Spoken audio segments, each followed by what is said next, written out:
What is emptying device অর্থাৎ কৃত রিক্ত চিহ্ন বা মুক্ত করার চিহ্ন কাকে বলে? পরস্পর সন্নিহিত দুটি প্রচলিত ধারণার মধ্যবর্তী অংশে নতুন কোনো ধারণার উদ্ভব হতে পারে। কাজেই এই মধ্যবর্তী স্থানে যে কোনো নতুন চিহ্নকে ইন্টারপোলেশন অর্থাৎ প্রক্ষিপ্ত করার প্রয়োজন অপরিহার্য হয়ে পড়ে।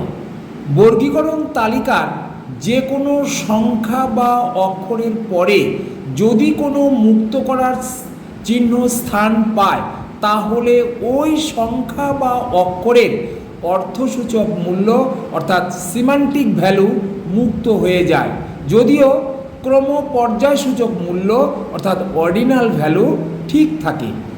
বিভিন্ন সমস্যাকে উপেক্ষা করে রঙ্গনাথন কৃতিরিক্ত চিহ্নের অবতারণা করেছেন। কৃতিরিক্ত চিহ্ন তার পূর্ববর্তী চিহ্নের সঙ্গে বসে তার সংখ্যা মূল্যকে অপহরণ করে, কিন্তু তার ক্রমিকতার মূল্যটি বজায় রাখে। যেমন আমরা কে হলো প্রাণীবিদ্যা এবং এল হলো ভেষজবিদ্যা।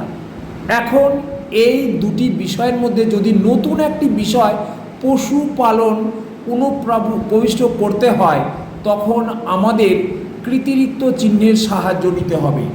যদি এক্সকে কৃতিরিক্ত চিহ্ন হিসাবে ধরা হয় তাহলে কে এক্স হবে পশুপালন।